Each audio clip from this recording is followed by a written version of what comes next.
Sistema de freezer con frío seco. Lo que vemos aquí es un simulador de un freezer frío seco. Se denomina frío seco a aquellos aparatos de refrigeración que utilizan un ventilador denominado forzador para dirigir la corriente de aire hacia un lugar indicado. La diferencia con los equipos de frío húmedo radica en que los de frío húmedo no llevan ventilador, por lo tanto la convección es natural. Simplificando, diremos que frío seco, aire forzado; frío húmedo, aire natural; convección forzada, convección natural. Aquí podemos ver el compresor, que es el encargado de aspirar los gases provenientes del evaporador y descargarlos altamente comprimidos hacia el condensador, donde lentamente se irá licuando, condensando, convirtiéndose en líquido hasta salir del último tramo como líquido subenfriado a alta presión, encontrándose con un filtro deshidratador que es el encargado de quitar la humedad que pueda haber en el sistema. A continuación del filtro deshidratador y en la salida vemos un pequeño caño capilar. Aquí vemos el capilar, que es el elemento de expansión que se encarga de efectuar la caída de presión desde la entrada hasta la salida en la entrada del evaporador propiamente dicho. Esta medida de largo y sección de capilar se deben respetar totalmente para poder tener un buen funcionamiento en el refrigerador. Retornando del evaporador por el caño de succión o aspiración, el refrigerante ya completamente en estado gaseoso sobrecalentado penetra en el interior del compresor para reiniciar el ciclo de compresión y otra vez volver al funcionamiento normal. A su lado vemos un apéndice colocado sobre la carcasa del compresor que se denomina caño de carga o de acceso, que efectúa el trabajo que haría una válvula de servicio en un compresor, es decir, permitir efectuar todo tipo de maniobras a través de esta válvula, que, como podemos observar, ya tiene conectado en este caso la manguera flexible de un aparato que se llama manómetro de baja presión, que controlaríamos a través de este apéndice, que luego será sellado totalmente. Eso lo veremos próximamente, cómo se sella, para evitar posibles fugas de refrigerante. Estas son las partes más conocidas en un equipo de refrigeración, que no varían, aunque el compresor pueda tener distintas dimensiones y el gabinete también, o distintas temperaturas de funcionamiento.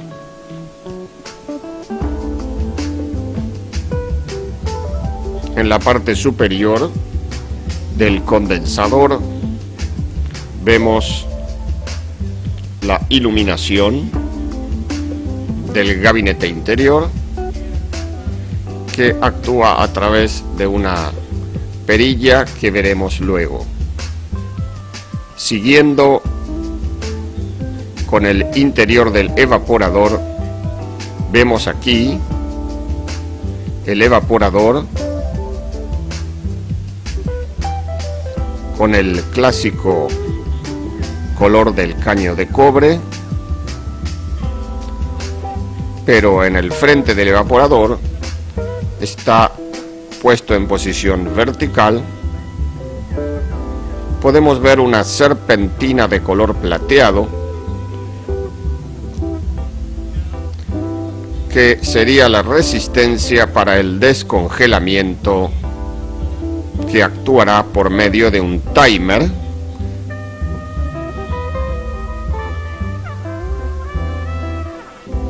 También observamos en la parte superior el forzador de aire, o sea, un ventilador que fuerza el aire a pasar a través de las láminas disipadoras de calor del evaporador y distribuirlo al aire en todo el gabinete. Estos son los componentes esenciales para un circuito llamado de frío seco o de convección forzada. Aquí en la parte posterior observamos la finalización del caño capilar y la introducción en el evaporador mismo. Ahí se efectúa la caída de presión y comienza el proceso de refrigeración. A su lado vemos la cañería de retorno o de succión, que sería la que hemos visto anteriormente y que termina en la carcasa del motocompresor. Aquí vemos el caño flexible de desagote, que actúa cuando el evaporador hace el descongelamiento. El hielo se convierte en agua y sale a través de esta manguera hacia el interior de una cubeta que está caliente a los efectos de estar o sobre el enfriador de aceite o sobre un pequeño sombrerito que tiene el compresor arriba y que permite que ese agua quede reunida allí sin escaparse hasta evaporarse totalmente. Vemos ahora el termostato, que se encargará de controlar la temperatura requerida, que puede ser frío mínimo, normal o máximo. A continuación, pondremos en marcha el funcionamiento de nuestro equipo, nuestro simulador, para poder ver que en 10 a 12 minutos llegará a temperaturas bajo cero, donde se empieza a formar hielo en la serpentina. Normalmente, en el refrigerador real, no en este simulador, existe un micro switch, una pequeña perilla que al abrir la puerta del freezer se interrumpe la circulación de aire y se apaga el forzador, el ventilador. Eso se debe a que no debe tirar el aire forzado hacia el exterior. En este caso no está colocado ese switch para que puedan observar cómo funciona. Ha pasado unos minutos de funcionamiento. Como podemos observar, la tubería del evaporador, que anteriormente tenía el color clásico del cobre, está cubierta por una capa gris formada por el hielo. Esto es debido a la congelación de la humedad del aire ambiente. Es importante el desbloqueo de ese evaporador, porque el hielo puede bloquear y no permitir el funcionamiento de la circulación del aire a través de las láminas. Por lo tanto, es muy importante el descongelamiento periódico de este evaporador para mantenerlo limpio de hielo y evitar la obstrucción del mismo.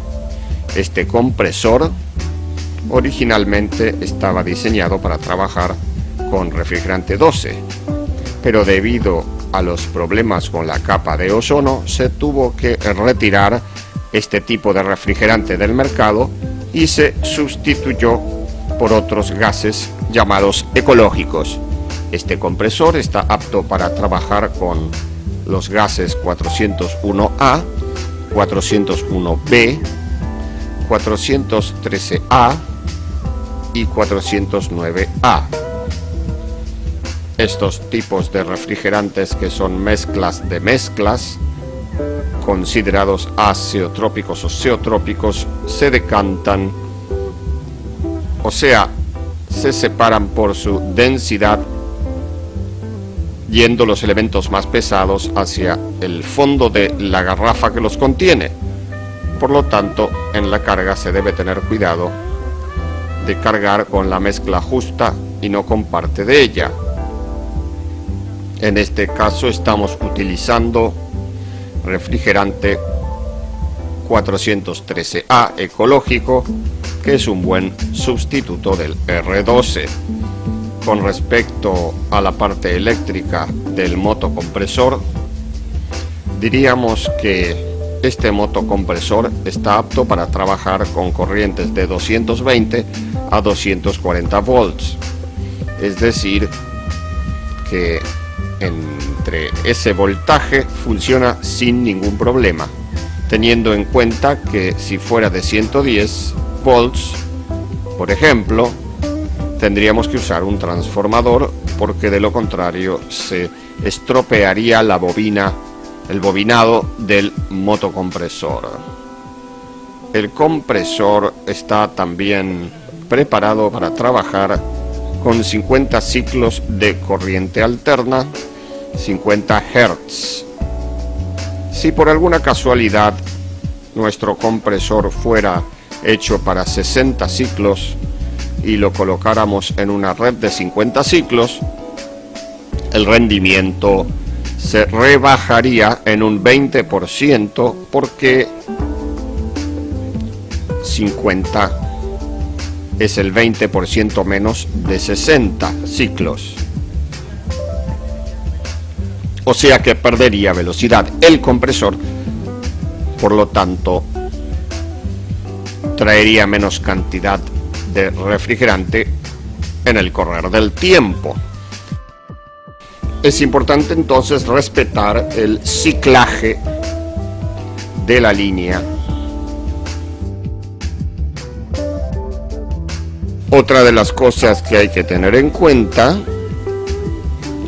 es la intensidad de corriente que circula por el bobinado del compresor, o sea, el amperaje. La intensidad de corriente que circula por las bobinas es de 4,3 LRA. Eso significa el amperaje en el momento del arranque del compresor.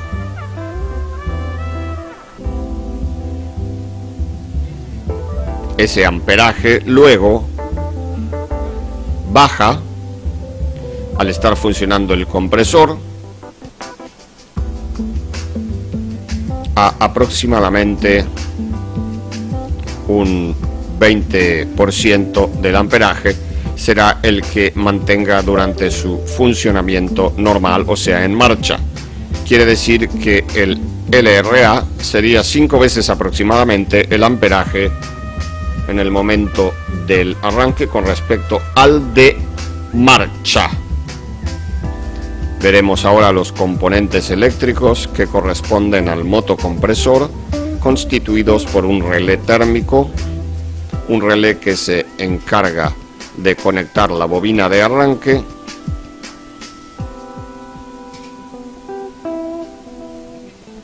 que se encarga de conectar en el momento de arranque la bobina y luego, al llegar al 75% de las revoluciones, desconectarlo. También tenemos el protector térmico, que, como dice el nombre, por temperatura desconecta la energía del motocompresor, apagándolo cuando la intensidad de funcionamiento de marcha supera los valores preestablecidos. Volvemos a colocar en su lugar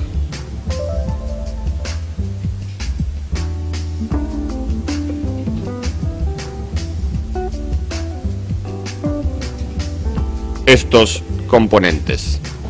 Hay que tener cuidado al colocarlos, porque las clavijas pueden deformar las conexiones del cable y de esa manera estropear el motocompresor. Lo que vemos aquí es una regleta de conexiones conectada a la línea general y que hemos dividido en cables de dos colores, azul y marrón, para poder diferenciar los dos polos de corriente. Esas líneas alimentarán paralelamente a los distintos componentes eléctricos que tiene el sistema. Luego veremos algunas conexiones en serie que simplemente son conexiones intermedias en una serie dada. Lo que tenemos como principal fuente de trabajo y de precisión sería el timer o temporizador. Este timer o temporizador es el encargado de periódicamente detener el funcionamiento del compresor y del forzador de aire y conectar la resistencia que se encuentra en el interior del evaporador para generar el descongelamiento automático por resistencia. Funciona posiblemente cada 6 horas, donde puede haber un descongelamiento, el cual puede durar de 30 a 40 minutos, y para ello veremos cómo funciona de la misma forma que funciona un reloj eléctrico.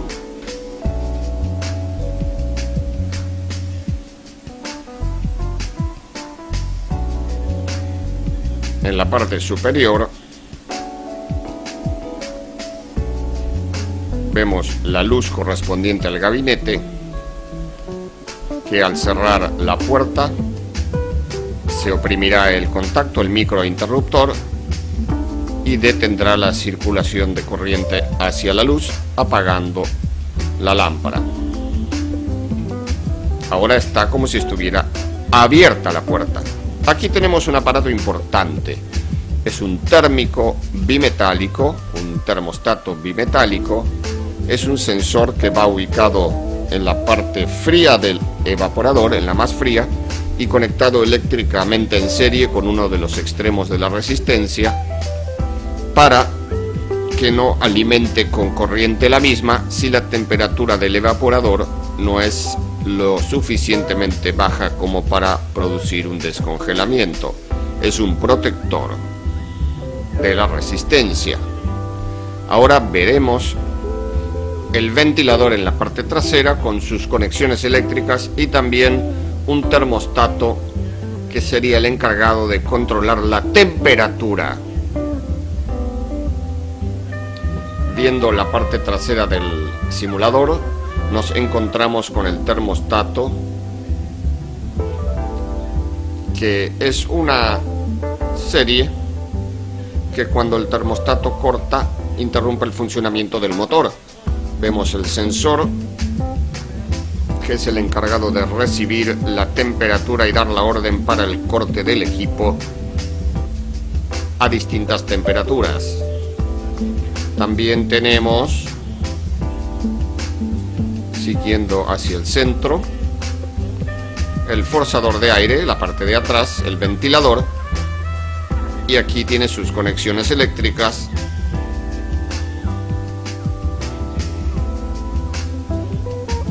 Este forzador funcionará mientras el compresor esté funcionando y se detendrá conjuntamente con el compresor. Cambio de motocompresor en un refrigerador con freezer. En este caso efectuaremos un cambio de motocompresor porque este está destruido, pasándose de consumo el bobinado.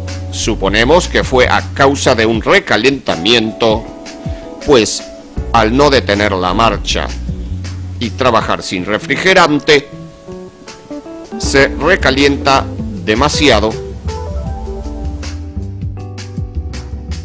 recalentándolo y estropeándolo. Para ello comprobaremos si en realidad queda algo de refrigerante en el interior del sistema. Para comprobar la existencia o no de refrigerante en el sistema, utilizaremos esta pequeña válvula perforadora de tubos que hace un pequeño orificio en la tubería, conectando a su vez una conexión extra para manómetro que veremos a continuación. Esta es la conexión donde iría el manómetro conectado. Esta válvula perforadora se divide en dos, quitándole los prisioneros que unen las dos mitades. Lo veremos en el correr de las imágenes. Para separar las mitades, tenemos que desenroscar con una llave de tipo hexagonal y poder amordazar el caño.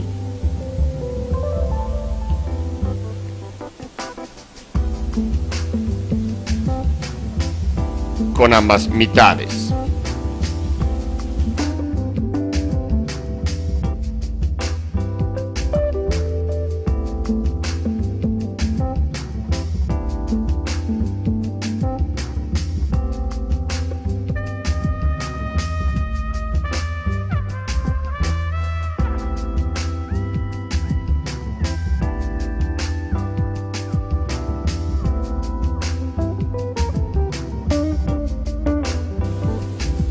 Estamos retirando los tornillos. Ambas medias cañas están separadas casi.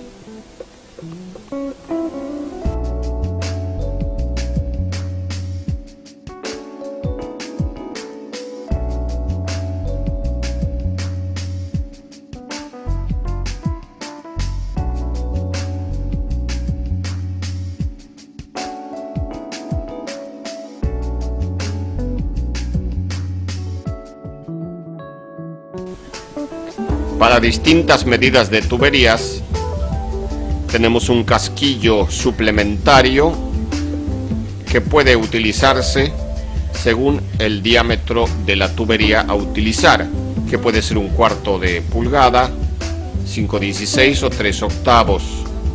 Para comprobar la existencia o no de refrigerante en el sistema,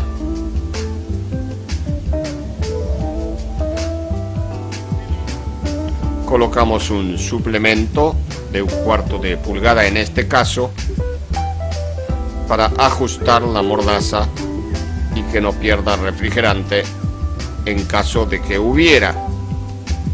Colocamos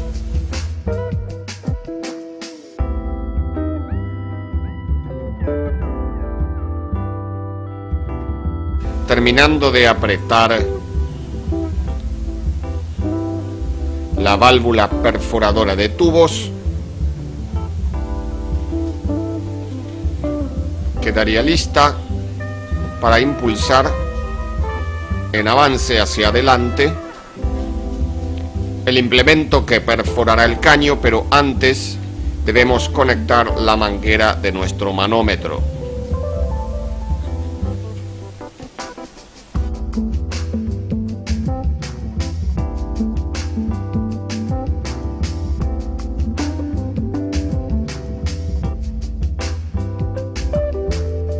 Hemos conectado la manguera del manómetro correspondiente y procedemos a avanzar la aguja perforadora para hacer un pequeño orificio en la tubería que nos indicaría la presencia o no de refrigerante en el sistema. Observando el manómetro de baja, que corresponde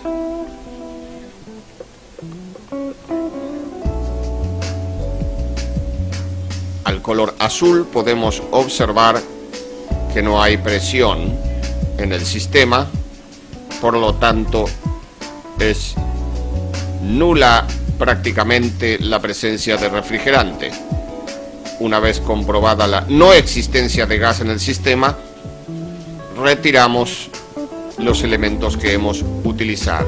Manómetro primero y luego la válvula perforadora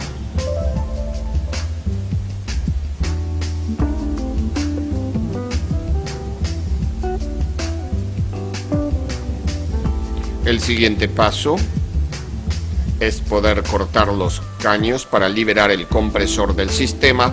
Para ello utilizaremos una cortadora de dimensiones pequeñas, pues el espacio es muy reducido, el espacio de trabajo, claro está. Para ello utilizamos entonces esta pequeña cortadora de tubos. Nos ayuda muy bien en este tipo de trabajos, donde el espacio es reducido. Recordamos que al girar este instrumento sobre el caño no hay que presionarla demasiado porque puede deformar al tubo y quitarle la forma cilíndrica que tiene el mismo. Si le quitamos esa forma, luego es difícil conectarlo nuevamente. No debemos usar elementos cortantes como sierras comunes, porque el esmeril que se desprende al usar esas herramientas puede introducirse en la tubería. O sea, el polvo del metal que se produce al cerrarlo con un instrumento de sierra. Luego de cortar la tubería, vemos cómo nos queda el tubo y el próximo corte lo haremos de forma similar para liberar el compresor en ese otro tubo que mostramos. Ya retirado el tubo que nos quedaba, vamos a retirar las conexiones eléctricas.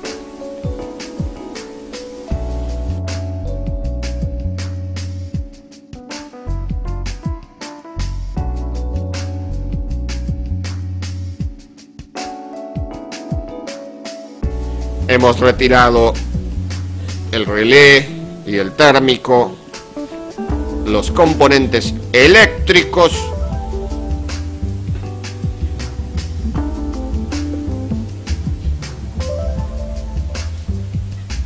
Vamos a retirar el compresor.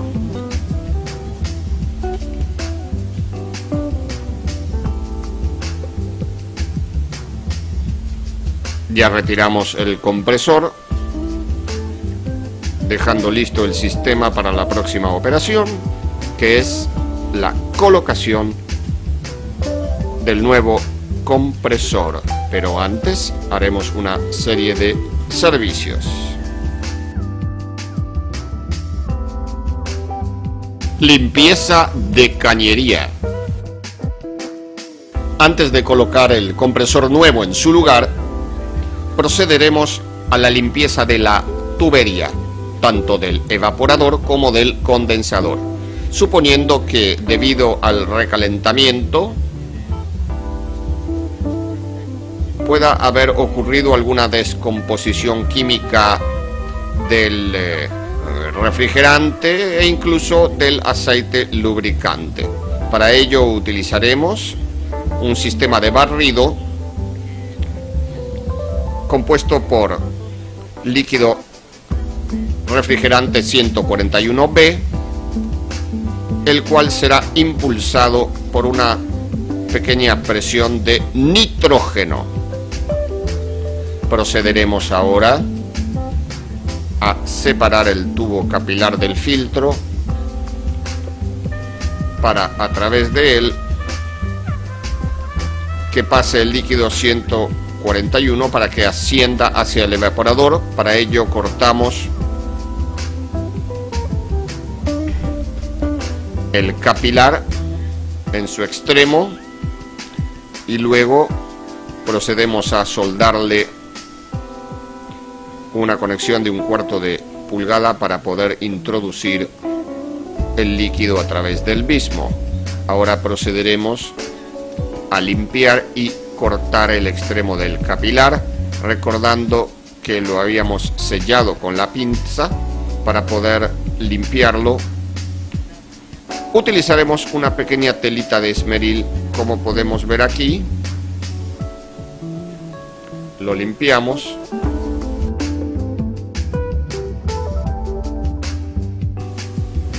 para que cuando hagamos la soldadura esta se adhiera perfectamente al tubo de 1/4.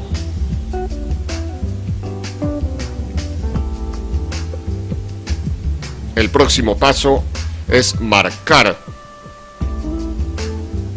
con un objeto cortante, marcar alrededor del tubo capilar, recordando que el orificio debe mantenerse inalterado. De lo contrario, cambiaría la cantidad de refrigerante que pasaría por el mismo.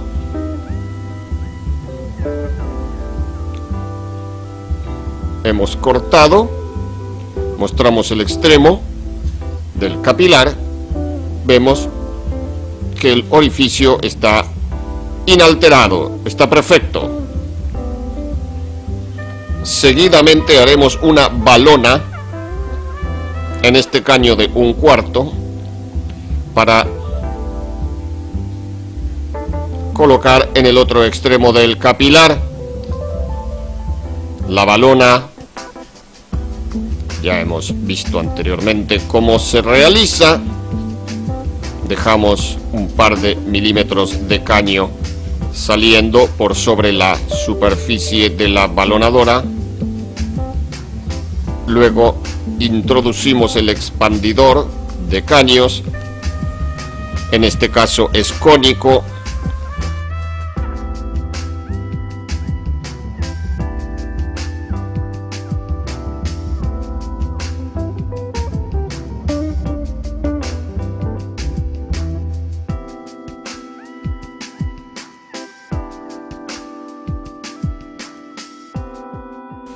Continuamos trabajando.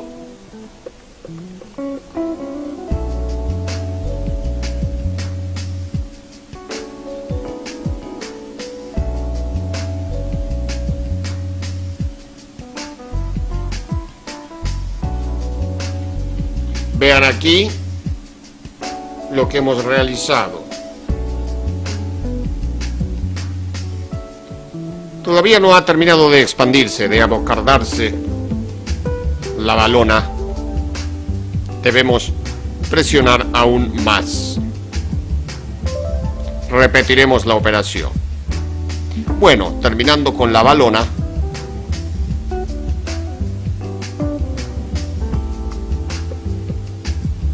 desarmamos la balona. Aquí podemos ver el trabajo realizado. Una superficie plana y pareja, lo que es fundamental. Esto es provisorio, solo para hacer circular el líquido a través de la tubería y luego será retirado. Pero es necesario hacer un buen trabajo, aunque sea este provisorio. Introduciremos ahora la tuerca correspondiente. Yendo al otro extremo, uniremos con el capilar de esta manera.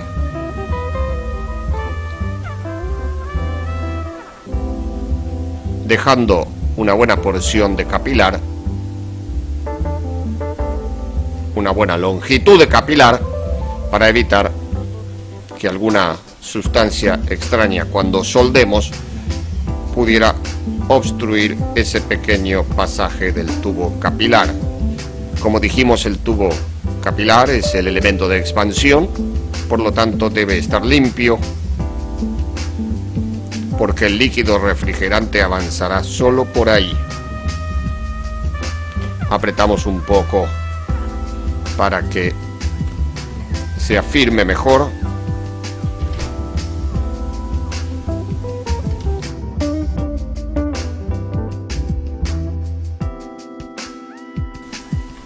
y estamos listos para soldar la cañería.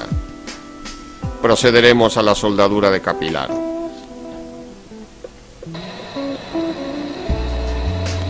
Dándole la temperatura necesaria para que la soldadura quede sin poros que puedan producir pérdidas.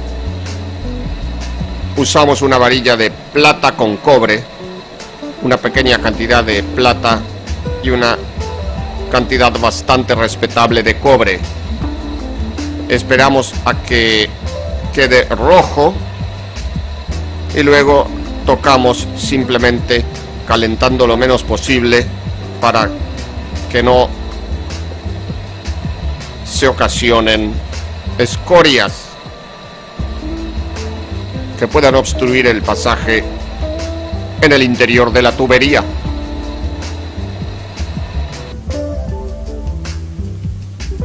Observando la soldadura, hemos visto que nos ha quedado un pequeño poro, y ante la duda de una posible pérdida, y aunque esta soldadura es provisoria, porque luego se desconectará, hemos decidido repasarlas para evitarnos problemas o fugas. Procedemos ahora a soldar.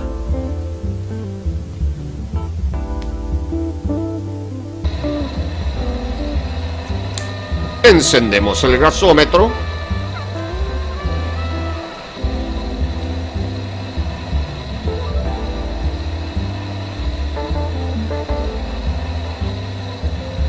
Calentamos.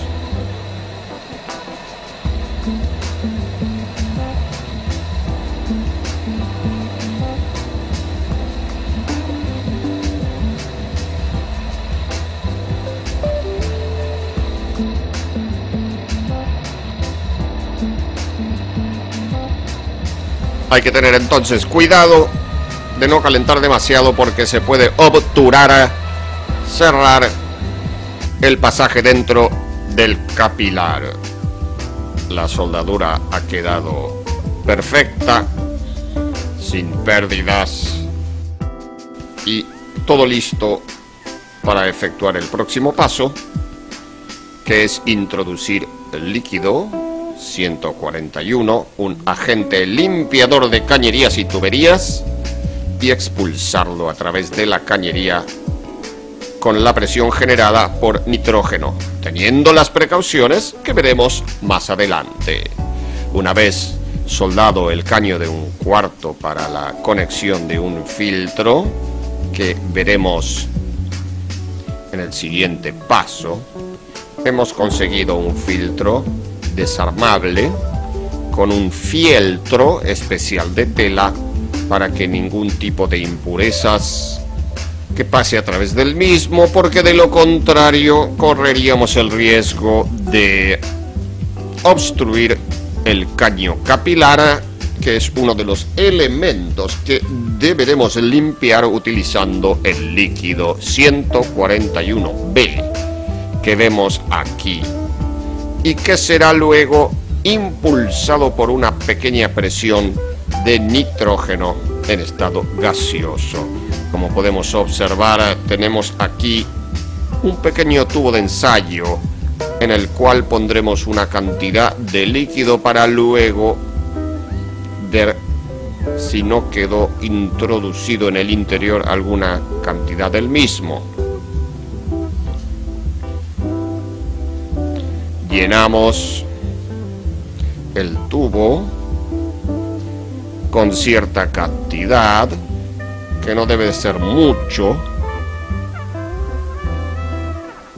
como en este caso, que podemos tener unos 65 mililitros del líquido, y lo introduciremos en el filtro propiamente dicho.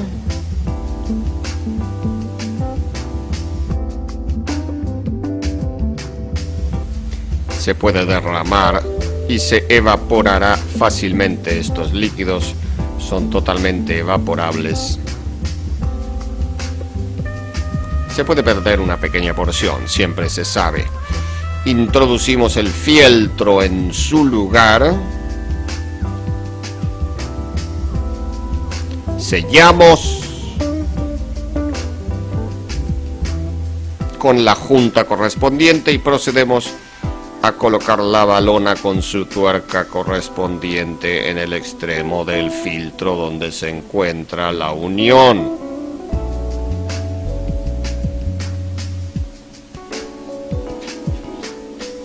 Para apretar utilizaremos estas llaves.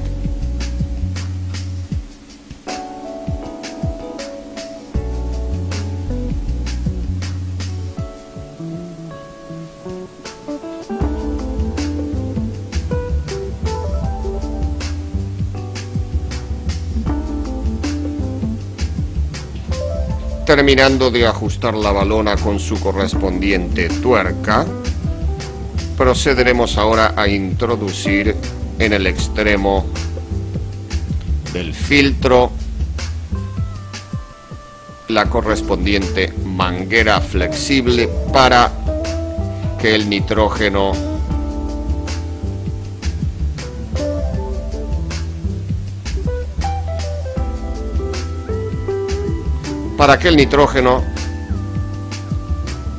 gaseoso haga presión sobre el líquido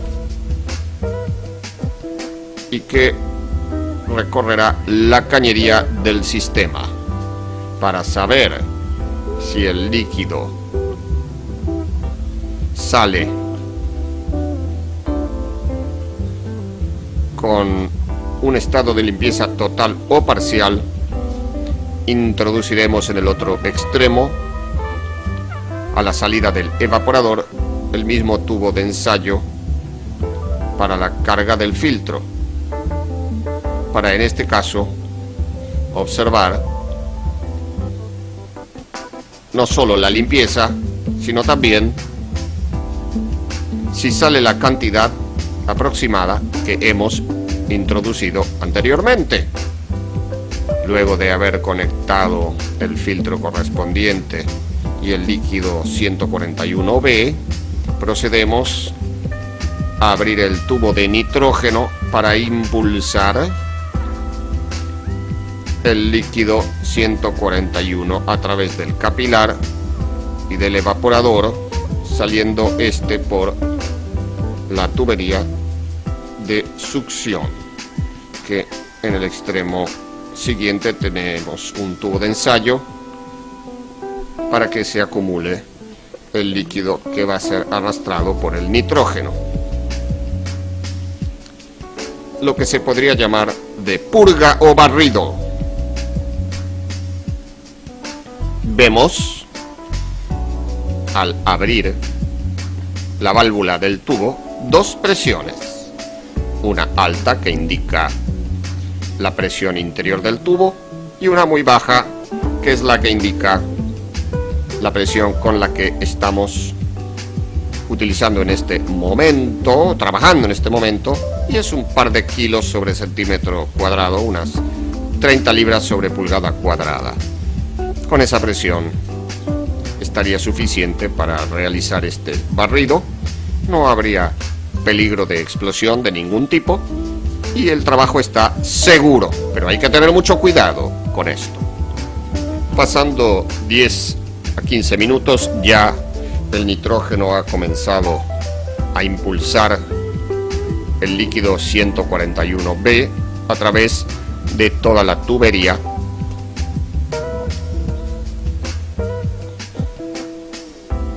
y está empujando y haciendo que el líquido entre al tubo de ensayo. Es un trabajo lento debido a que cuesta bastante que el líquido avance a través de las tuberías. Como podemos observar, la fluidez del líquido ya es mayor, la presión ha hecho que el líquido recorriera la cañería y está saliendo hacia el tubo de ensayo con una claridad bastante normal, como indicando que no había demasiadas impurezas en la cañería, quizás un poco de lubricante. Realizando el barrido del líquido con su correspondiente presión de nitrógeno, vemos que ya el goteo ha prácticamente concluido y se ha retirado prácticamente todo el líquido del interior de la tubería, y podemos observar que ha salido bastante transparente, con un pequeño tono amarillento, que eso lo da la combinación con lubricante, pero sin cantidad de impurezas, humedad, agua, etcétera, dando esta prueba como buena, este proceso como bueno. Luego de haber realizado la limpieza del evaporador con sus correspondientes tuberías, incluido el tubo capilar, procederemos ahora a la limpieza de igual manera con el condensador. En este caso ya hemos colocado para esto y soldado en un extremo de la entrada del condensador una cañería para poder conectar el filtro que detendrá las impurezas. Ya tiene el líquido 141B en su interior, como hicimos anteriormente, y en la salida del condensador, luego de haber realizado el recorrido, haremos que salga por el filtro deshidratador para observar en el tubo de ensayo cómo sale el líquido del interior del mismo, aclarando que este filtro deshidratador será cambiado cuando efectuemos la carga y el correspondiente recambio de motocompresor. Ahora colocamos el tubo de ensayo en su lugar para poder observar la salida del líquido y procederemos a efectuar el recorrido del nitrógeno en el interior de la cañería. Haremos la apertura de la válvula para introducir el nitrógeno en el interior de la tubería. Vemos que lentamente va saliendo el líquido del interior de las cañerías. En este caso ha salido con mayor fluidez porque en su camino no ha habido obstrucciones, como el tubo capilar en el caso anterior del evaporador.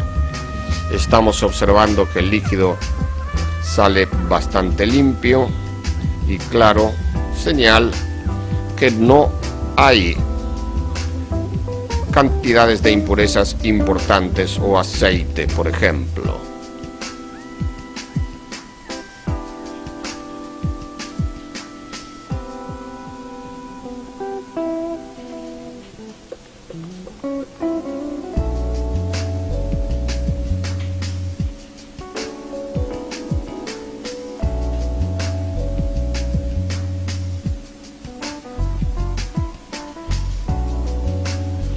Lentamente va saliendo el líquido del interior de la tubería y en este movimiento se arrastra alguna impureza u otro elemento que puede obstruir la libre circulación del refrigerante. Tenemos aquí el tubo, lo vamos a observar. Veremos que la limpieza del líquido ha sido buena. Es probable que no haya quedado ninguna partícula extraña en la tubería. Esto nos aseguraría un buen trabajo. Es importante mantener siempre limpia la tubería para que el refrigerante circule bien, que no se encuentre con sustancias que puedan deteriorar el buen funcionamiento del equipo. Con esto ya hemos realizado la limpieza de evaporador y condensador. Instalación de un motocompresor. Antes de colocar el nuevo compresor, desconectaremos el filtro deshidratador, ya que será sustituido por uno nuevo, operación que debe cumplirse siempre al realizarse una reparación.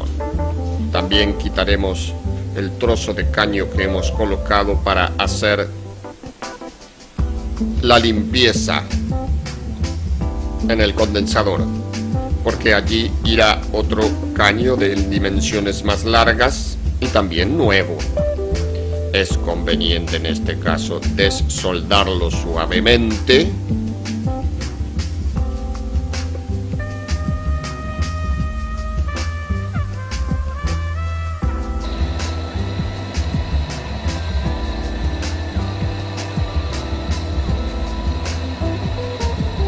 Utilizaremos una llama suave para no calentar demasiado, teniendo en cuenta que debemos prevenir quemar alguno de los elementos de alrededor de la tubería.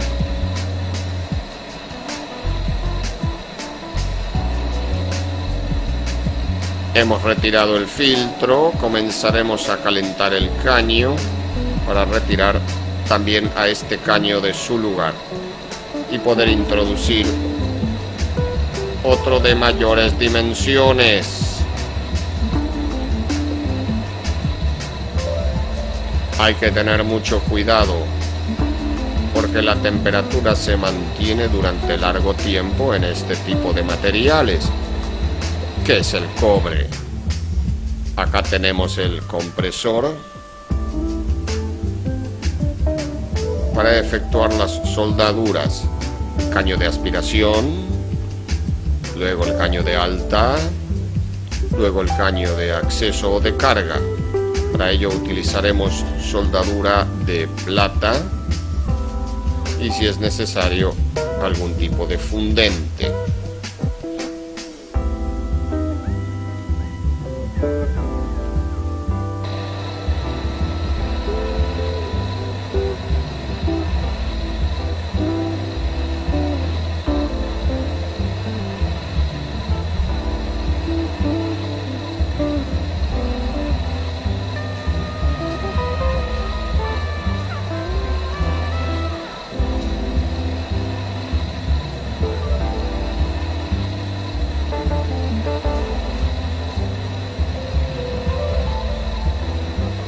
Esperamos a que la temperatura deje el caño de este color rojo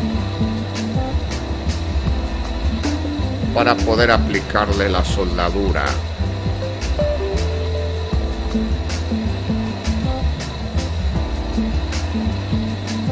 Esperamos que corra lo suficiente para que no haya poros, para evitar que haya poros. Y con eso ya queda concluida la soldadura. Pero de cualquier manera, al terminar nuestro trabajo, efectuaremos una prueba de fugas, puesto que puede haber la existencia de poros. Continuamos ahora con el caño de acceso, de carga. Está en el otro extremo del compresor.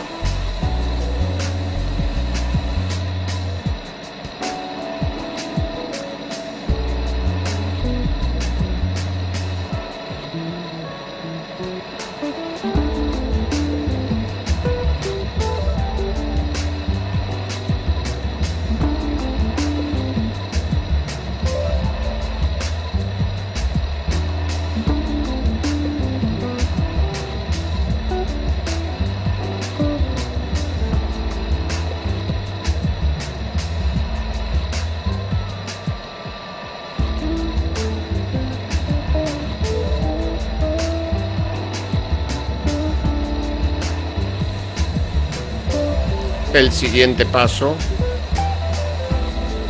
será poner en su lugar la extensión del caño de descarga o de alta para terminar con las soldaduras en el compresor.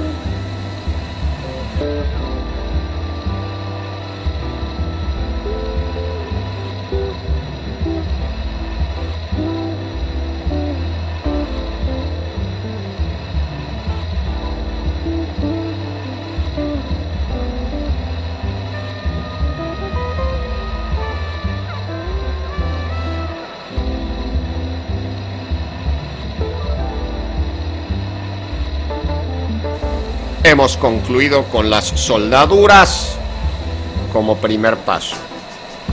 Trataremos de ubicar el compresor en su lugar. Para ello tendremos que reducir los espacios, en este caso, para que no obstruya el pasaje. Retiraremos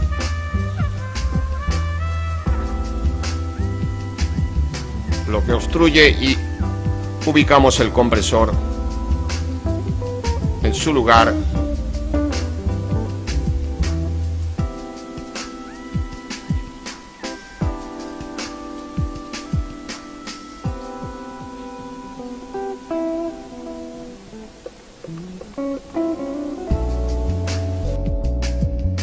Lo que haremos a continuación será unir la cañería que conecta el compresor con la entrada hacia el condensador. Como vemos aquí, este sería el caño que debemos ampliar en su extremo para que se pueda unir a través de la soldadura al caño del condensador. Este caño que tenemos aquí es el del condensador y esta es la salida de descarga del compresor. Ubicaremos la forma de poder expandir el caño para poder insertar un caño dentro del otro. Para ello utilizamos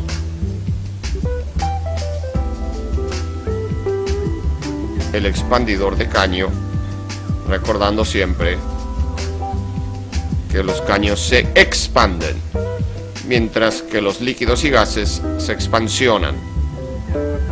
Esa es la diferencia entre una válvula de expansión y un expandidor de caños.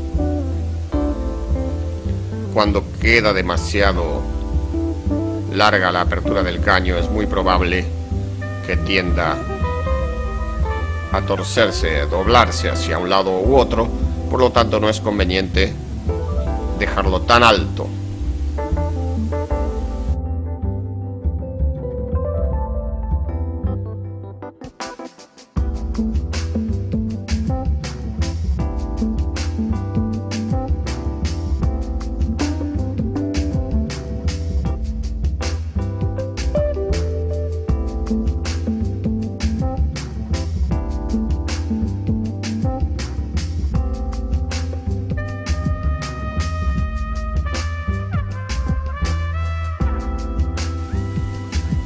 Hemos ampliado el extremo del caño, hemos visto la ampliación del caño en el extremo, que en este caso responde a la medida que en el expandidor nos dice, es 1/4 de pulgada.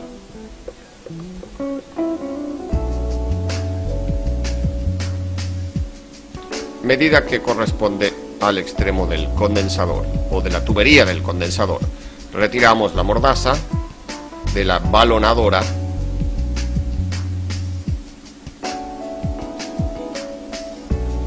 tratamos de insertar una tubería dentro de la otra para hacer el empipado soldado de la cañería correspondiente.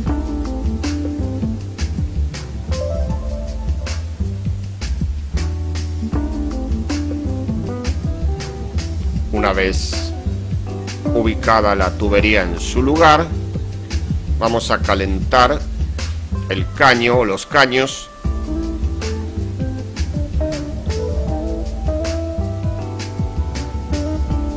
es conveniente que penetre un caño adentro del otro, aproximadamente 2 o 3 milímetros. Para ello debemos esperar a que la temperatura sea la suficiente como para poder fundir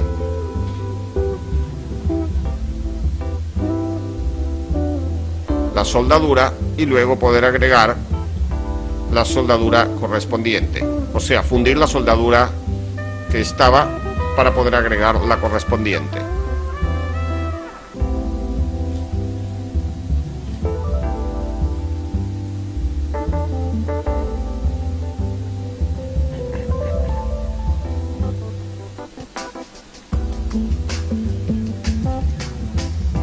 La soldadura es de un material muy blando, se funde a 600-700 grados, corre rápidamente,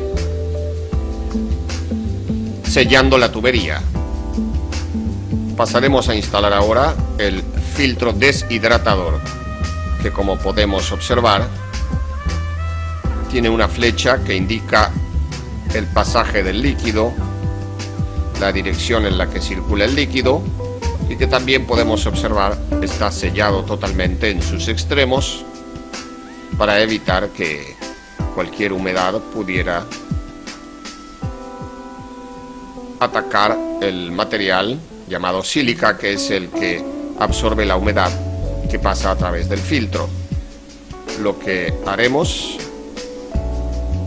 es cortar el tubo capilar también, al cual conectaremos un extremo de este filtro. Como la dirección del líquido es del condensador hacia el evaporador, por lógica el extremo saliente irá a esta conexión, a este extremo del capilar. Marcamos el capilar, todo a su alrededor. Marcamos el capilar porque no debemos olvidar que su sección es tan pequeña que cualquier obstrucción podría dejar sin pasaje de refrigerante al sistema. Podemos buscar la forma de partir ese extremo y ver que el orificio del capilar esté abierto, intacto, que no esté cerrado. Podemos observar el orificio del capilar que queda perfectamente libre para que el refrigerante pueda circular fácilmente dentro del capilar. Ahora comenzaremos a ubicar el filtro en su lugar y para ello tendremos que cortar un extremo, o sea, la salida del filtro que va hacia el capilar. Cortaremos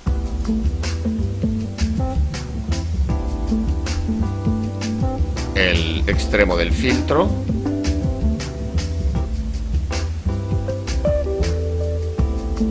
vean ustedes, y haremos una pequeña presión sobre los costados para sellar, puesto que las dimensiones de los orificios son bastante pequeñas. Con la pinza haremos una opresión, apretaremos, podemos observar aquí, para sellar más fácilmente los dos tubos.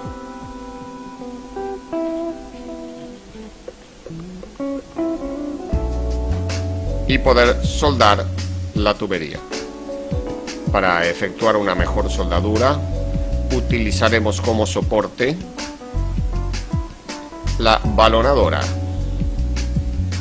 simplemente para que no se nos caiga el caño al elevar la temperatura y quedar demasiado dócil al movimiento. Lo que queremos es ya soldar el caño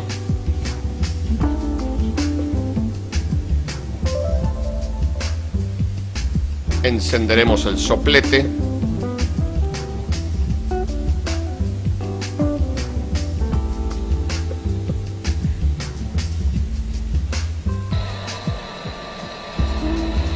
Le damos temperatura, recordando que debemos introducir un trozo de capilar bastante largo para evitar que alguna obstrucción pudiera sellar el extremo del mismo.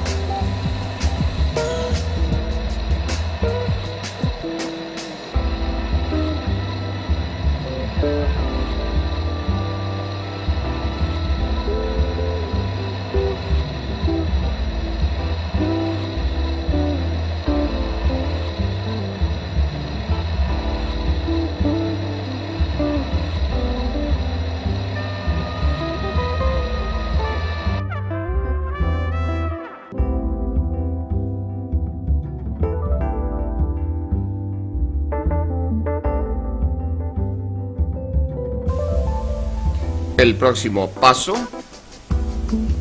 es cortar el otro extremo del filtro para poder efectuar la soldadura. En la salida del condensador.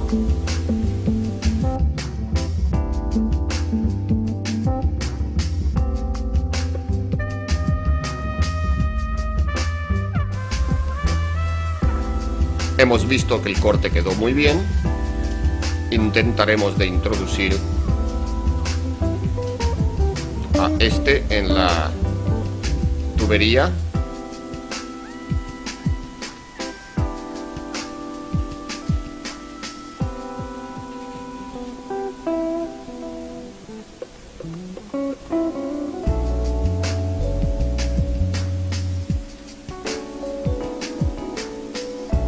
Hemos visto que no entra.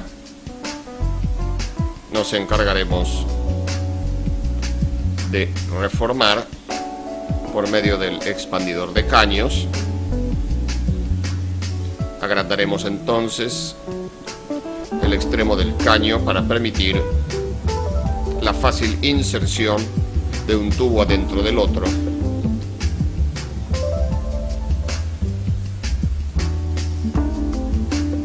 Intentaremos ahora de ubicar entonces un caño dentro del otro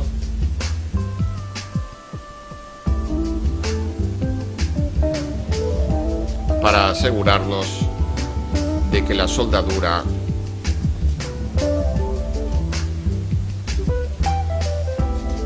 al calentar no queme ningún cable. Tenemos que tener mucho cuidado. Vamos a cubrir entonces con una protección de chapa el alrededor para que proteja a los otros componentes.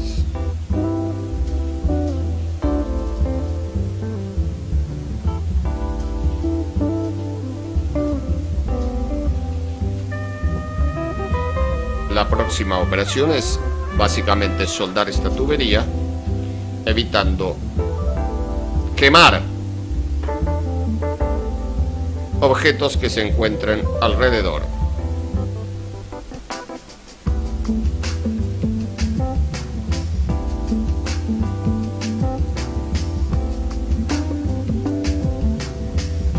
Volvemos a encender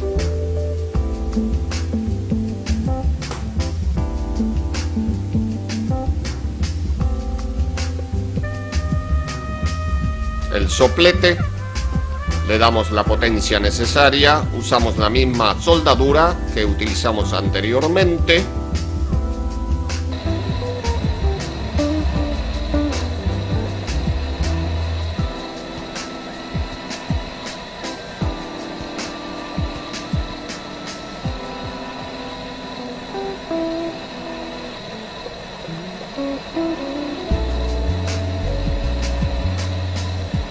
Hemos concluido con nuestra última soldadura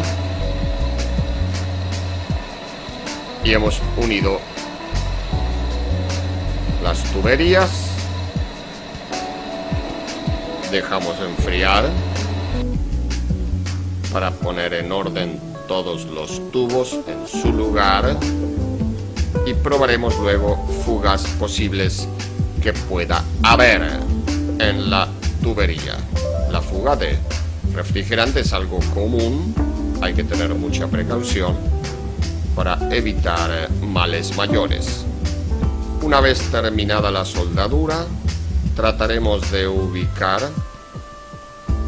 las cañerías de manera más prolija y segura para evitar posibles roturas cuando haya movimientos, traslados del equipo.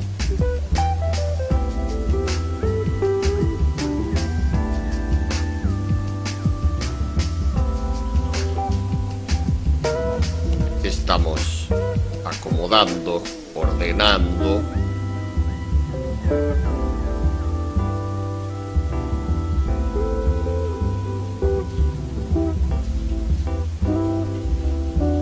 Hay que recordar que ante cualquier accidente podrían romperse las tuberías y también destruirse el compresor. No deben rozar caños entre sí porque podrían producirse desgastes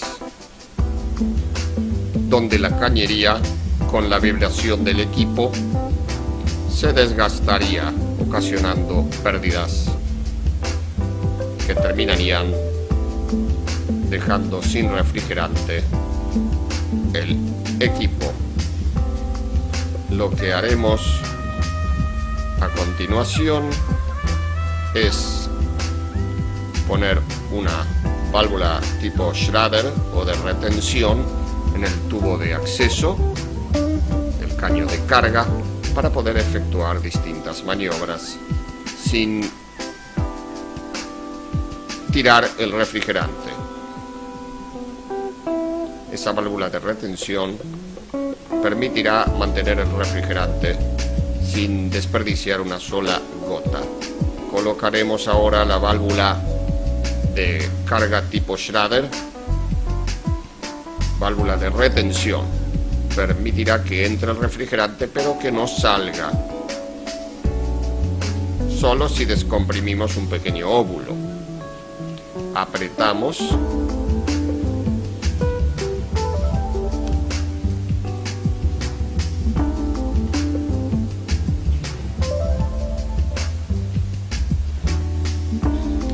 colocamos las llaves en su lugar, como hemos visto anteriormente.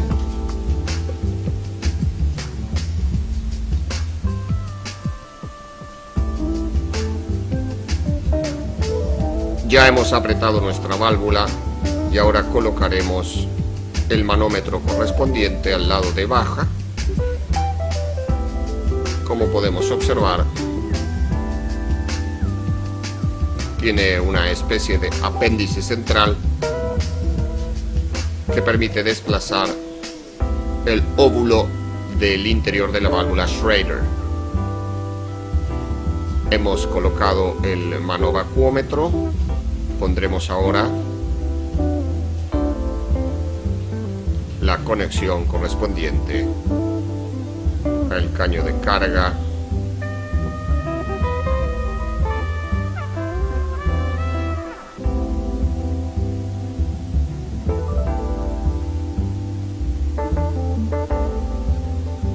Ya podríamos dejar introducir cierta cantidad de refrigerante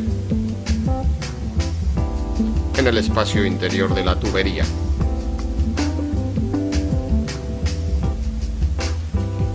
Como podemos observar, la presión ha subido y en este momento tenemos entre 50 a 60 libras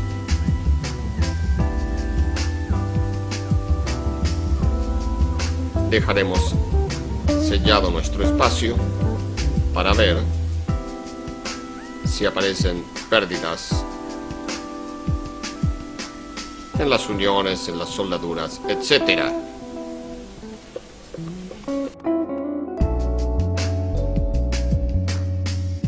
Detección de fugas, vacío y carga de gas.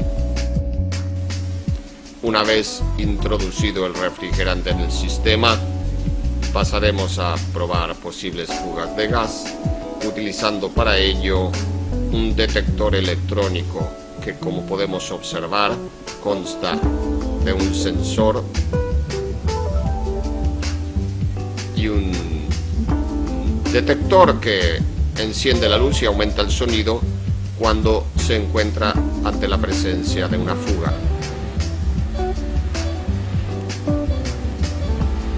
Ahora procedemos a buscar alguna fuga de gas en el ambiente, anexo a las uniones de las tuberías, viendo que en estas circunstancias no hay fugas, por lo tanto no hay pérdidas. Aquí tenemos el protector térmico y el relé que irán conectados en los terminales del compresor, en los bornes del compresor, unido a los conectores correspondientes.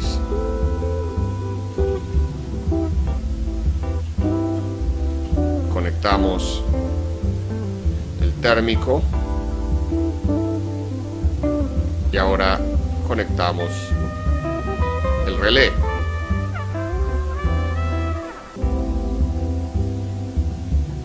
Que irá conectado en los bornes o terminales del compresor que se encuentran allí en la parte izquierda del mismo. Introducimos primero entonces el protector térmico. Este es un trabajo que requiere paciencia porque no debemos estropear los terminales.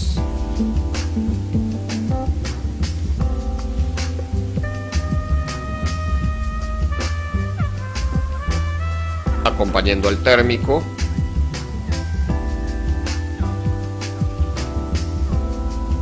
con el relé correspondiente.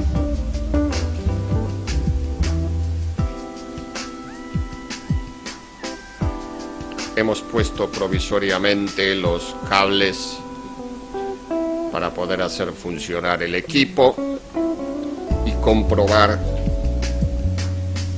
que no haya ninguna obstrucción en el sistema que veremos por medio de los manómetros. Hemos conectado el equipo de frío y podemos saber que ha encendido y que el manómetro de baja, la aguja desciende lentamente hacia 0 libras, hacia el vacío. Después de eso apagamos el equipo y observamos si la aguja del manómetro asciende de la misma forma que descendió anteriormente, y esa lectura nos diría que no hay ningún tipo de obstrucción en el sistema y que el refrigerante que ha sido impulsado hacia el evaporador está viajando hacia el compresor, que es donde está ubicado nuestro manómetro. Con eso podemos decir que no hay problemas de obstrucciones de ningún tipo por las soldaduras realizadas anteriormente. Continuando entonces con nuestro trabajo, desconectaremos la garrafa de gas en lo que corresponde al manovacuómetro. La conectaremos a esta manguera a la bomba de vacío para quitar todas las impurezas y la humedad al sistema de refrigeración.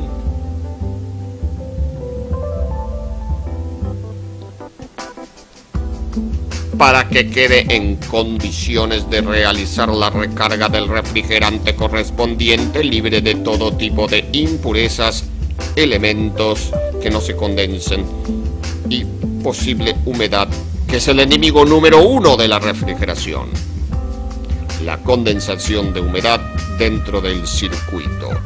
Ponemos a funcionar la bomba de vacío .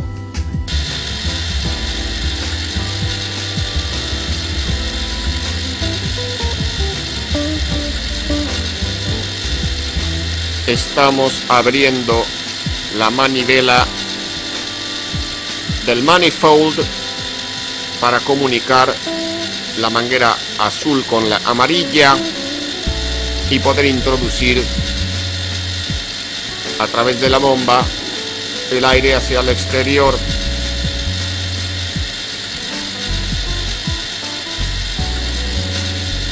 Quitando para ello los vestigios de gas que hayan quedado.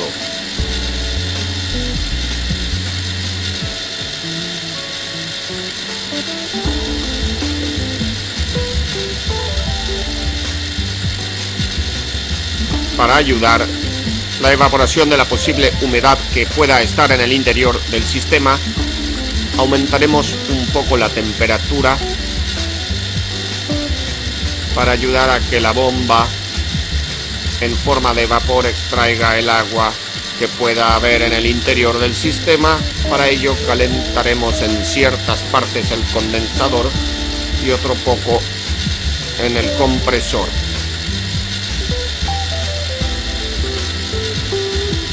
Solamente elevamos unos grados la temperatura. Eso ayudará mucho a la evaporación de la posible humedad que pueda haber dentro del sistema. Con sumo cuidado de no quemar ningún cable o ningún elemento de la instalación. Le damos calor. En el fondo del mismo se encuentra el lubricante, que es muy absorbedor, tiene mucha afinidad con la humedad y por eso es conveniente elevarle la temperatura un poco. Ya cuando hemos llegado a las 30 pulgadas de mercurio, podemos interrumpir la aspiración cerrando la manivela del manifold. Ya estaremos listos para desconectar. Detenemos la marcha de la bomba de vacío y desconectamos.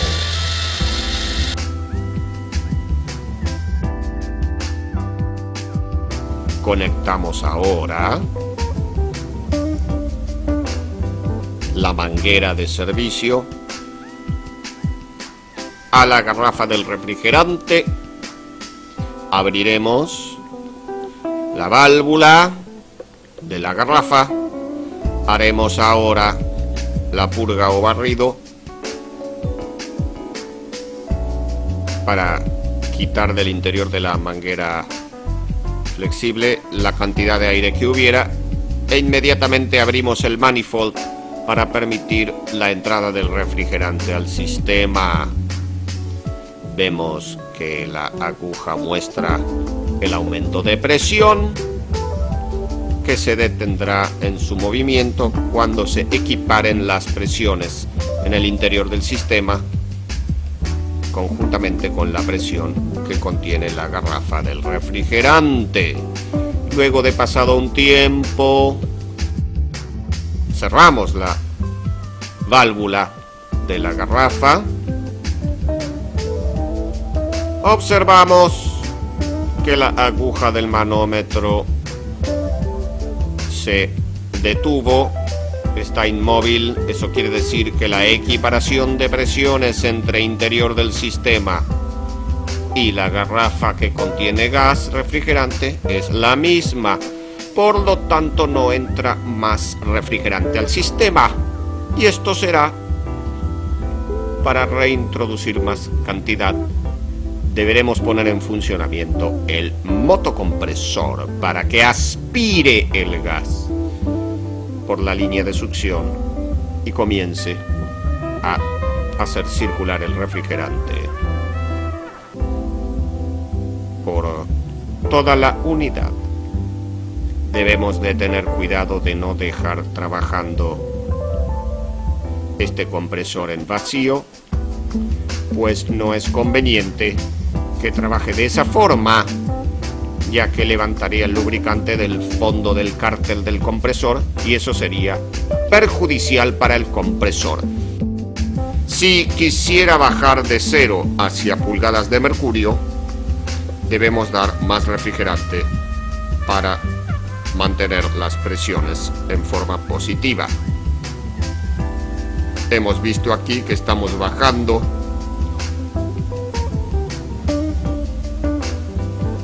a pulgadas de mercurio y por lo tanto deberemos dejar introducir más refrigerante al sistema. Esta carga se efectúa lentamente. Debemos recordar que no podemos poner demasiada cantidad de refrigerante, pues haríamos trabajar forzado al sistema de compresión, o sea, del compresor. Esa carga se efectúa lentamente ya que es una carga crítica. ¿Qué quiere decir esto? Que si nosotros llegamos a colocar menos cantidad de refrigerante que el que debe llevar el evaporador, este se enfriará solamente en partes y en el final del mismo, en la trayectoria final, no habrá bajas temperaturas. De la misma manera, pero en sentido opuesto, si pusiéramos demasiado refrigerante, parte del caño de retorno, o sea de la succión, se congelaría e incluso podría llegar a congelarse el compresor en alguna de sus partes. De baja presión, por lo tanto, la carga se hace lentamente, cerrando la perilla y esperando a ver cómo se mantiene la presión.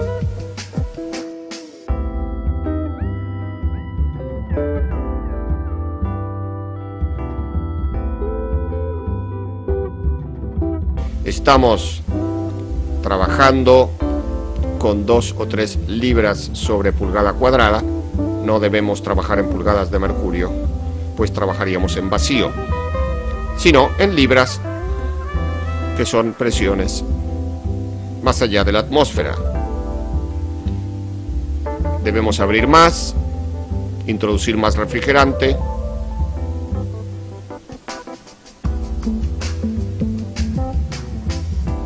Este procedimiento lo haremos hasta que el evaporador tenga la carga completa.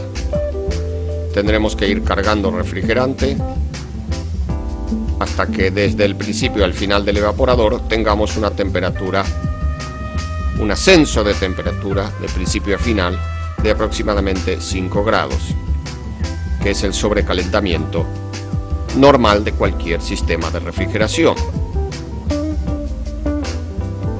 Volvemos a cerrar, a interrumpir el pasaje de refrigerante. Seguimos probando a ver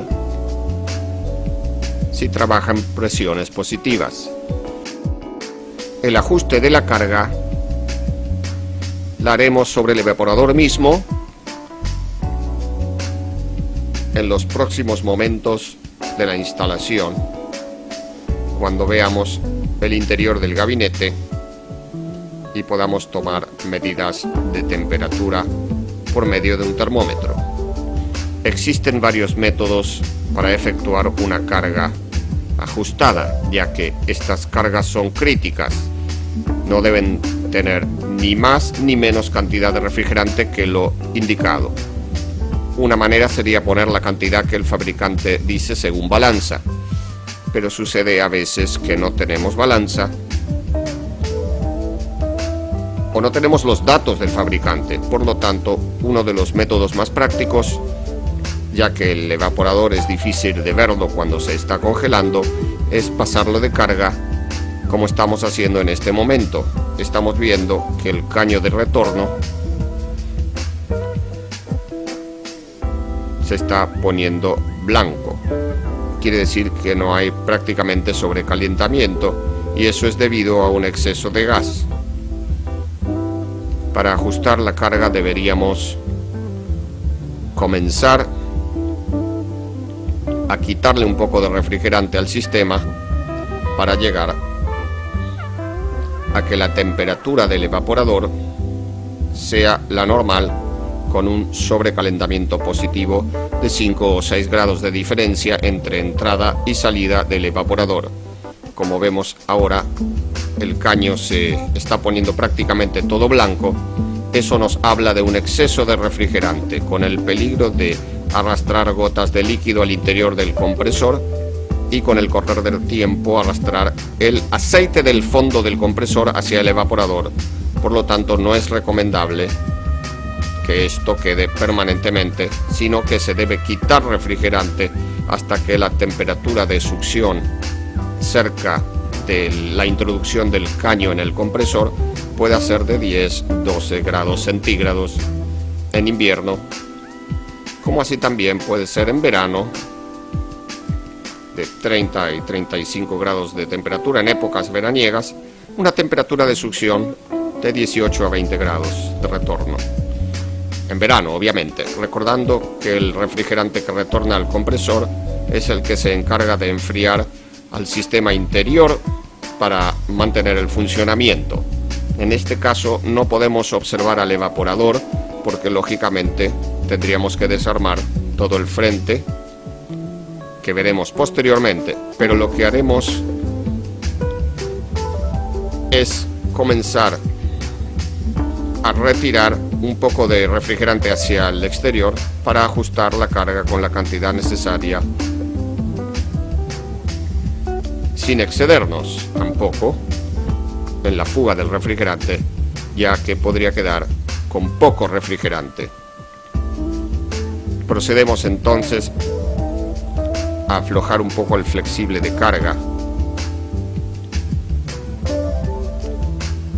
para retirar un poco el exceso de refrigerante.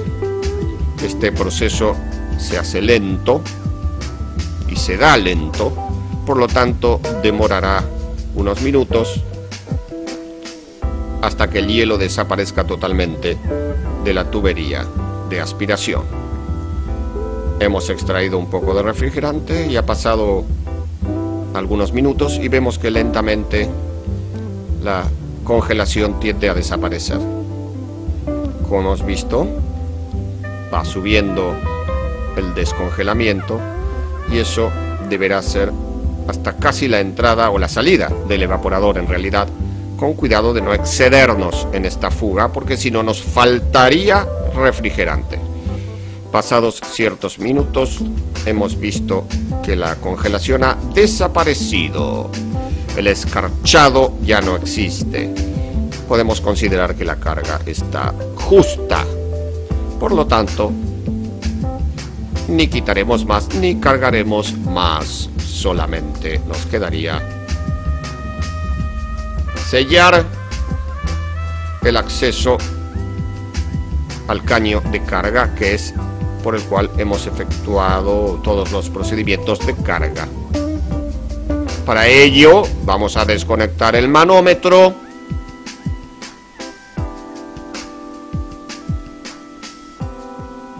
y vamos a utilizar un sellador de caños para sellar el caño. Utilizaremos entonces esta selladora que hará una obstrucción en el caño para así lograr soldar el extremo. Obviamente la válvula Schrader queda para evitar la fuga. Ponemos entonces la selladora en su lugar.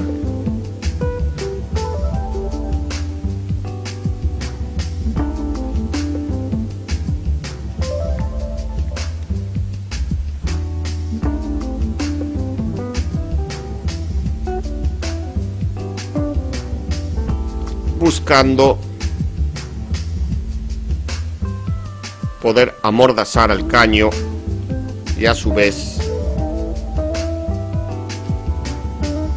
hacerle una presión pareja.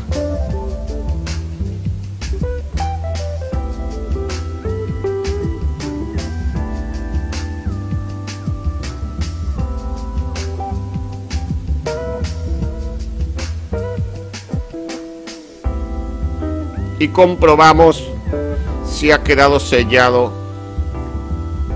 el caño de carga de la siguiente manera. Vemos que el manómetro está sin presión, o sea que la aguja no marca presión prácticamente. Ahí conectamos entonces el flexible de carga. Si el sellado está perfecto, no moverá la aguja del manómetro. De lo contrario, se elevará la presión al notar que haya una desobstrucción. Aquí está obstruido totalmente, entonces la aguja no se mueve. Podríamos desconectar entonces el manómetro.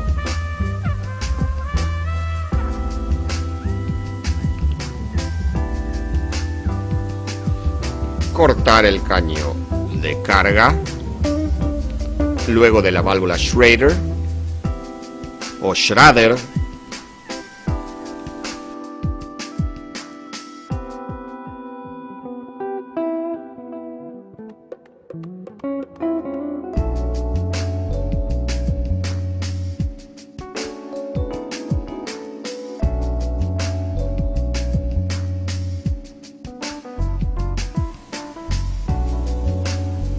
Y vamos a proceder a soldar el extremo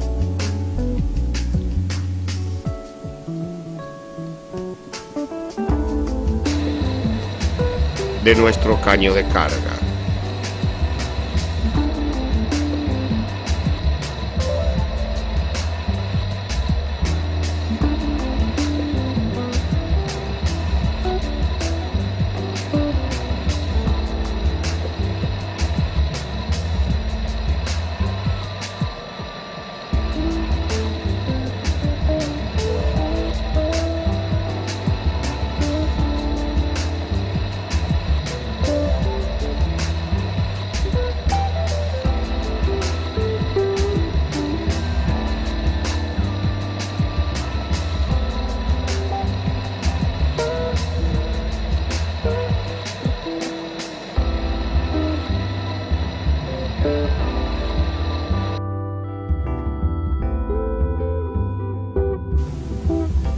Una vez sellado el caño de acceso,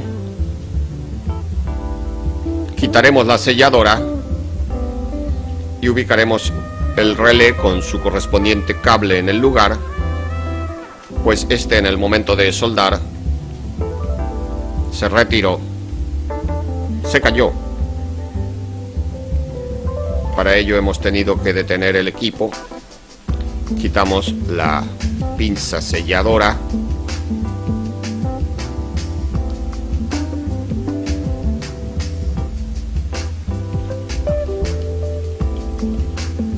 doblamos el caño para que no quede en una posición que moleste y colocamos el relé y el térmico en su lugar.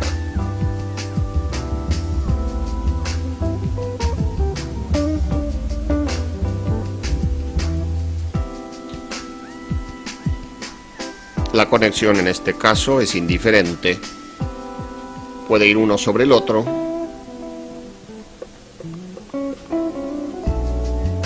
tanto en el relé como en el protector térmico. No tiene por qué tener una posición fija el cable en esa conexión.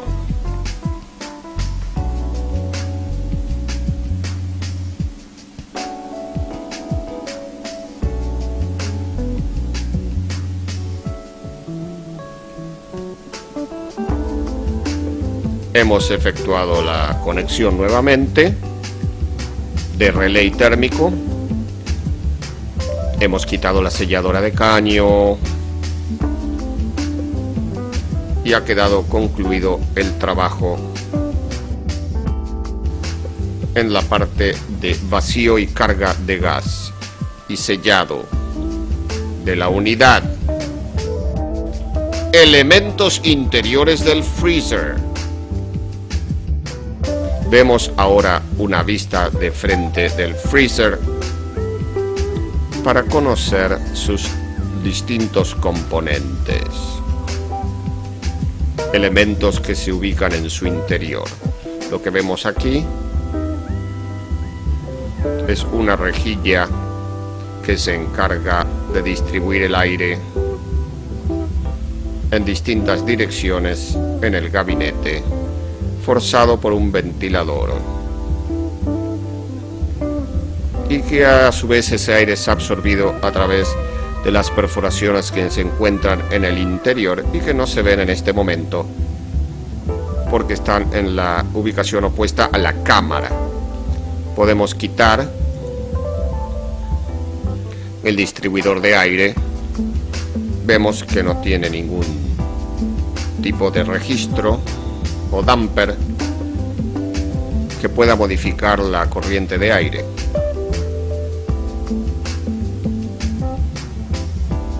Retiramos ahora esta cubierta.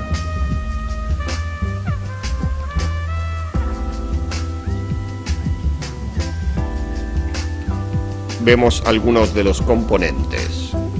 Por ejemplo, en el frente del refrigerador se encuentran dos resistencias que van sobre el marco donde apoya la puerta del freezer, donde calza el burlete que sella las entradas de aire y que mantienen una pequeña temperatura estas resistencias, evitando que con las temperaturas bajas del freezer sobre ese marco se condense la humedad, sin la necesidad de estar limpiando continuamente.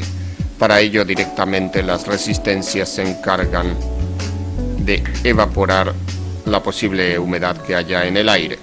También podemos observar el evaporador, que como hemos visto se encuentra colocado horizontalmente sobre el fondo del freezer y por el cual, a través de las aletas de difusión, pasa el aire que es absorbido por el forzador.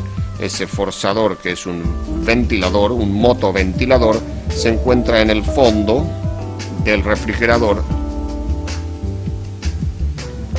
y permanece forzando el aire continuamente, distribuyéndolo dentro del espacio a refrigerar en la parte del freezer y por un pequeño túnel que está a la derecha.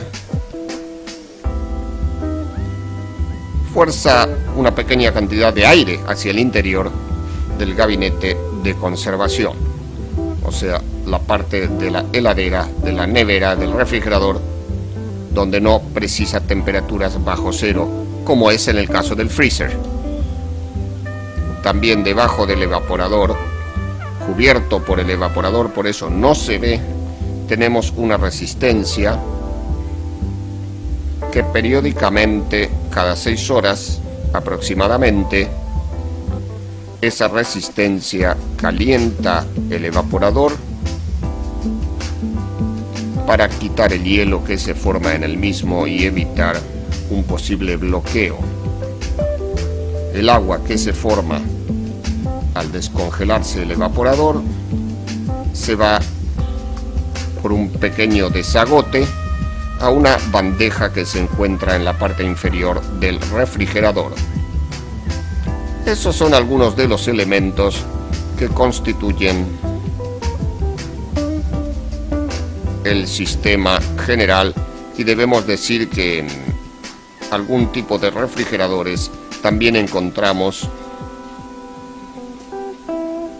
en alguno de los lugares laterales quizás una perilla o switch que cuando abrimos la puerta detienen el funcionamiento del ventilador para no disipar el aire frío en el ambiente. Pero en este caso, en este tipo de refrigerador no lo vemos. Diagrama eléctrico del refrigerador con freezer. Lo que vemos aquí es el diagrama eléctrico del refrigerador con freezer que vimos anteriormente y que está compuesto de distintos elementos. Hemos hecho el diagrama en base a la línea 1, línea azul, línea 2, línea roja. Como podemos observar, también hay conectado un cable a tierra que irá directamente al chasis del refrigerador, a alguna parte metálica, para que haga buena masa. Y luego tenemos las conexiones siguientes. La primera conexión es mediante una perilla o micro switch en serie conectada hacia alguna bombilla de luz iluminará el interior del gabinete. Cerrando el circuito vemos en línea 2 el polo rojo que cierra ese circuito. En la parte inferior de la conexión de luz encontramos el cable azul hacia dos resistencias que van conectadas en el interior del frente del refrigerador, donde se separan las puertas del freezer y del refrigerador y que mantenían una temperatura a casi ambiente, lo que evita la condensación de humedad y que se moje o que se mojen los burletes en ese espacio entre las dos puertas donde van apoyadas ambas.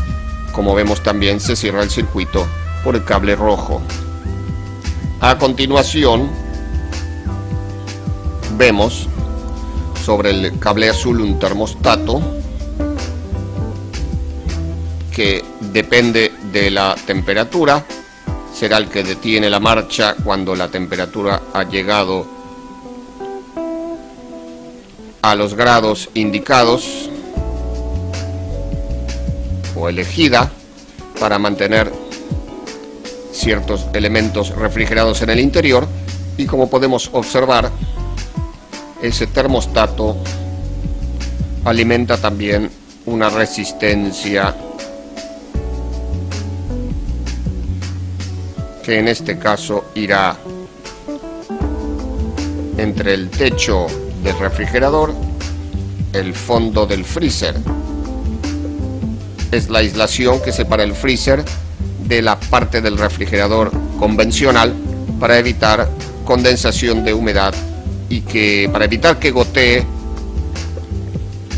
el agua condensada sobre la comida que está en los estantes del refrigerador. También cierra el circuito con la conexión del cable rojo en este caso.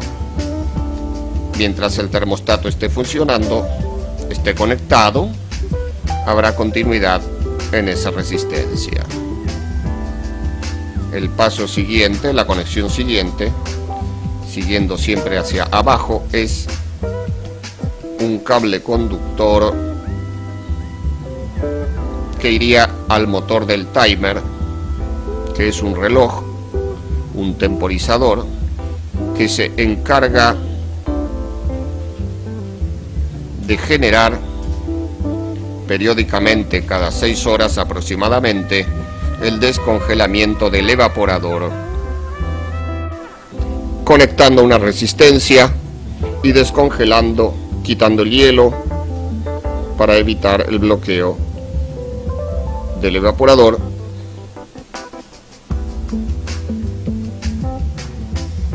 Ese timer, como podemos observar, cierra el circuito en el motor del timer, cierra el circuito, la conexión 1, y a su vez la conexión 1 continúa y sigue hasta un punto medio de contactos en el timer.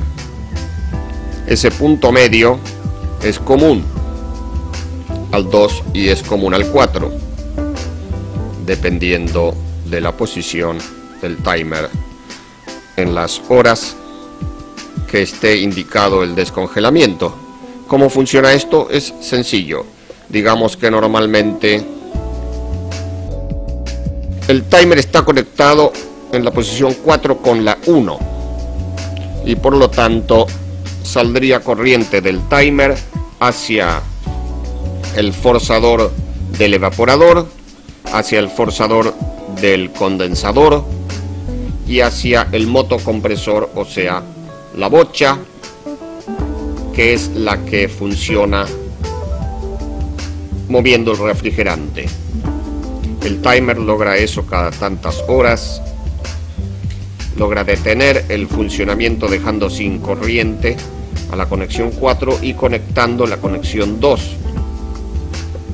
Deja de funcionar el motocompresor y ambos forzadores o ventiladores y se conecta entonces la resistencia de descongelamiento, o sea, la conexión 2. Durante unos minutos permanece descongelando hasta que el hielo se convierte totalmente en agua, y ese agua es evacuada a través de un desagüe hacia una bandeja que se encuentra en la parte inferior del refrigerador. En serie con la resistencia, mirando la conexión línea 1, vemos un termostato bimetálico que está puesto allí para que no se encienda la resistencia si la temperatura del freezer no es lo suficientemente baja como para permitir la conductividad de la corriente a través de ese protector, simplemente para evitar que se encienda la resistencia cuando no hay temperatura baja. Siguiendo la línea azul de la parte del forzador del evaporador, vemos que también cierra el circuito por la conexión 4 de la línea roja y la azul, que depende de la línea 1. Paralelamente a ese forzador tenemos el forzador del condensador, que funciona exactamente de la misma manera entre la línea 1 azul y la línea roja de la conexión 4 del timer. Y por último tenemos la conexión hacia el motocompresor,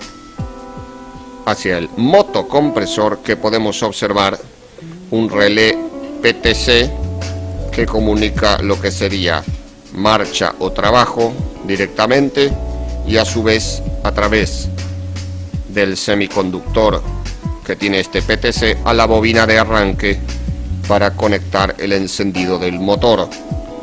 En la línea azul podemos ver conectado un protector térmico que detiene el funcionamiento del motor ante un exceso de consumo eléctrico, o sea de intensidad, o sea de amperaje, por cualquier problema eléctrico o mecánico. En resumen, podemos decir que esta sección del termostato hacia abajo funciona